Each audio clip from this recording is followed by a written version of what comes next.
Hey everyone, I hope you guys have been enjoying your summer so far. I know I have. I've been playing some excellent games, and today I wanted to talk to you about the games I've been playing.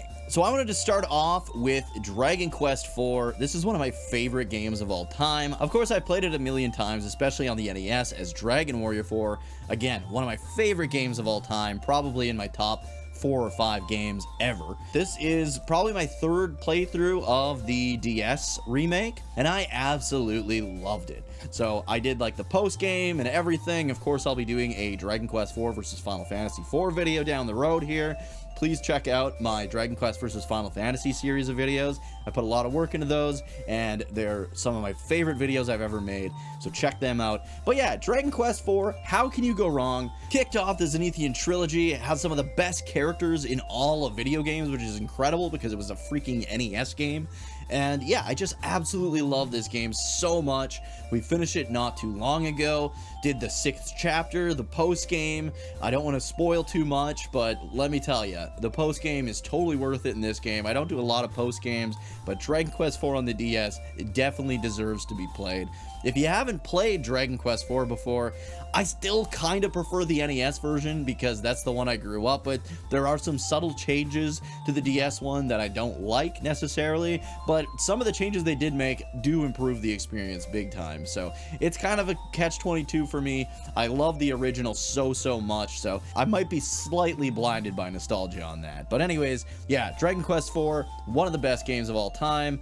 Absolutely loved replaying it again, and I hope you guys check this game out too if you haven't yet. Next up, I don't have a physical copy of it, but my buddy Fates came down and we played through 3 games together actually. And the first one I wanted to talk about is TimeSplitters on the PlayStation 2. So TimeSplitters was made by the same guys who did 007 GoldenEye. I know I've expressed before how I'm not a fan of GoldenEye and the controls are ass. Well, unfortunately, TimeSplitters has very similar controls because nobody really knew how to do first-person shooter controls on console yet. Your controller, even though you got the 2 analog sticks, aiming up and down is very awkward, and like moving around is kind of weird, but in the end, it still ended up being an absolute blast playing through it with a friend. The game is very simple, it's very basic, it was very short. It probably only took us about 2 or 3 hours to play through the whole thing. There's not really any story in it. I am looking forward to getting into TimeSplitters 2, which is apparently like the highlight of the series, so I'm excited to check that one out.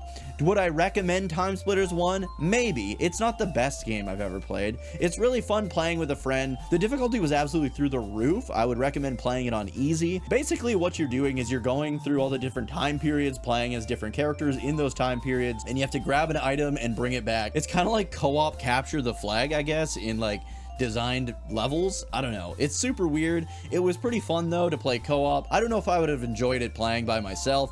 So yeah, that's TimeSplitters in a nutshell. The next game Fates and I played together was Fear 3. I'm not a big horror game guy. Fates loves the horror genre, but together this was actually a blast. There's a big twist at the ending, which is pretty cool. I did play Fear 1 a long ass time ago on PC, and I did enjoy it. So in Fear 1 you had like Matrix or like Max Payne style bullet time powers, and in this one you have 2 characters. So player 1 plays as the bullet time powered guy, and player 2 plays as his dead brother who's like a ghost, and that's who I played as. And you get to like possess all the enemies. You can take over their body and play as them if you want to play it like a regular first-person shooter with like machine guns and stuff, or you can use like ghost powers and shit. You can make a force field around your teammate. There's all kinds of different things you can do. You have like fireballs you can throw. I don't know, it was pretty damn fun. I think, again, much like TimeSplitters, I don't think I would have enjoyed this one single player. I was pretty much lost through the entirety of our playthrough, but thankfully Fates was able to figure out where to go. I think he said he'd played it before, so that really helped. Again, not one that I would probably recommend playing single player, but I think with a friend, it's a good time, and I could probably recommend this. Maybe play it in like October or something. It gets a bit spooky. It's not super scary like some of the other horror games that I've played, but it's definitely got some horror elements in there, and there's some crazy stuff going on. And the last game I played with my good friend Fates while he was down visiting was Mighty Morphin Power Rangers Reader's Rewind. So this game cashes in on kind of the modern beat 'em up trend. We had like Streets of Rage 4, which was absolutely incredible, and then years later we had Shredder's Revenge, and we've got like a new Marvel beat 'em up game coming out soon, and those games were absolutely phenomenal. This game, on the other hand, it's not bad. It's not the greatest, but it was really, really fun to play with friends. So we ended up playing, it was myself, my good friend DG Online, or Dad Gaming Online, and then of course my friend Fates. We played through the whole thing. It was a blast, honestly. I had a good time. I wouldn't put it on the same level as like TMNT Shredder's Revenge or Streets of Rage 4 by any means, but it's still a really, really good beat 'em up game. You can play up to 4 players. The online is kind of jank. You can only play 2-player online. We wanted to play with my friend Krim as well, so we could get like 4 players going, or even more if possible. There are 6 possible Rangers to play as, because once you beat the game once, you unlock, of course, Tommy, the Green Ranger, everyone's favorite. But yeah, the Zord levels were a little jank. There were some parts in the Zord levels and the Megazord levels that were really fun. It kind of played like Space Harrier almost, but then the difficulty was just absolutely insane. This is something that like I feel like most parents would want to play with their kids, but because of the Zord levels, you're not going to be able to really do that, because if you die, you have to kind of start all over, and it was an absolute nightmare. If you are going to get this and play it with your kids, I would recommend playing through the whole thing maybe on easy, because then you unlock like a cheat menu and you can put like infinite lives on and then play with your kids that way. I think that would be a lot more fun. But overall, it was a really, really good time to play it with my friends. I'm a huge Power Rangers fan. I recently started rewatching Mighty Morphin Power Rangers for the first time in years, and it's definitely as fun to watch it now as it was when I was a kid. It's definitely not as good as it was when I was a kid, but it's still a fun watch, and this game was an absolute blast.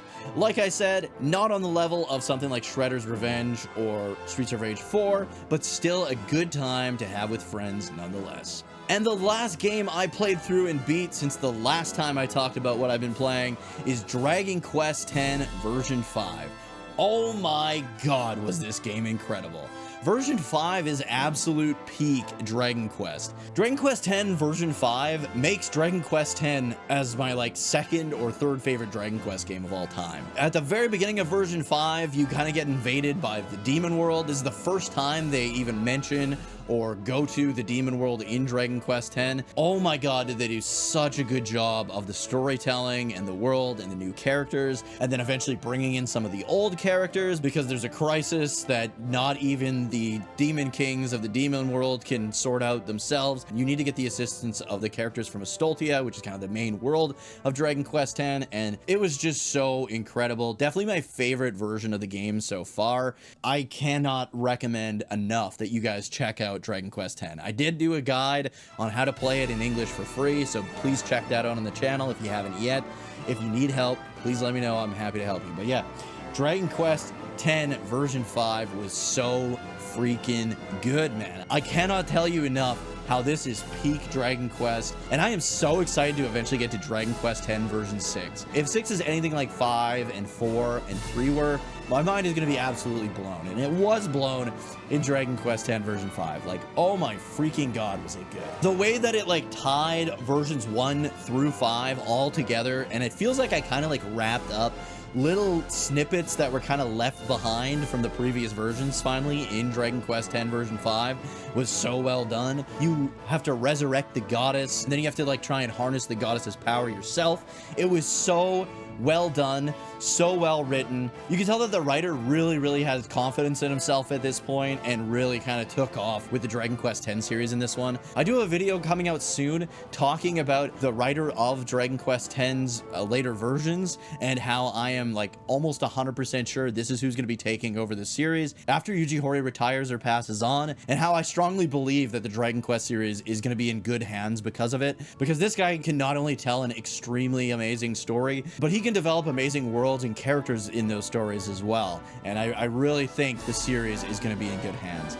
Anyways, guys, thank you so much for watching. I hope you guys enjoyed this video. If you did, please remember to like, subscribe, and turn notifications to all so you don't miss another video. And I will see you guys in the next one.